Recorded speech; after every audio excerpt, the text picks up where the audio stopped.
Ali Başkomandanım.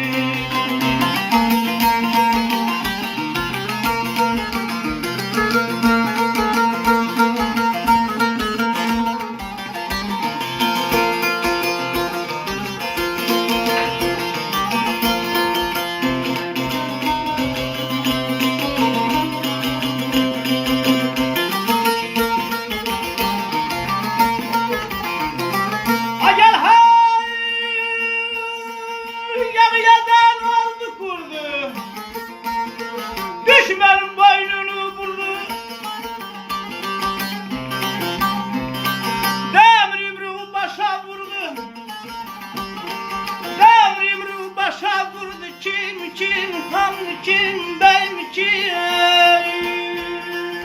Ali Başkomandanım, Ali Başkomandanım, Ali Başkomandanım, Ali Başkomandanım.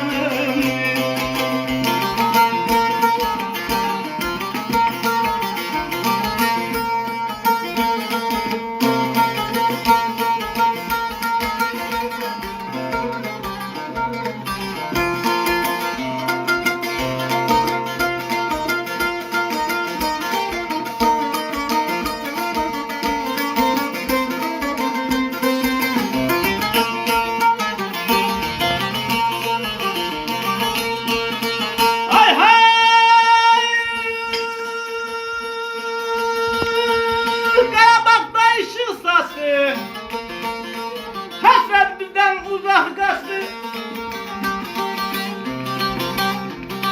dağ tünelli yollar açtı, dağ tünelli yollar açtı. Kim?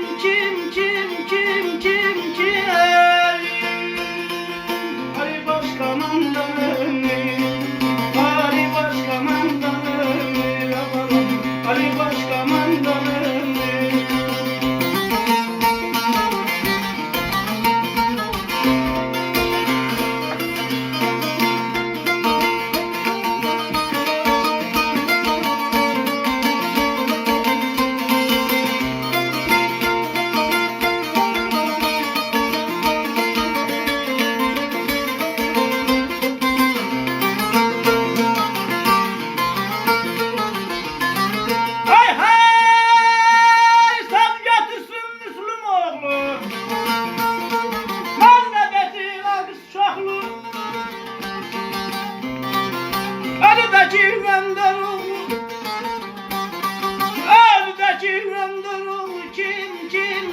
Kim, ben kim, han kim?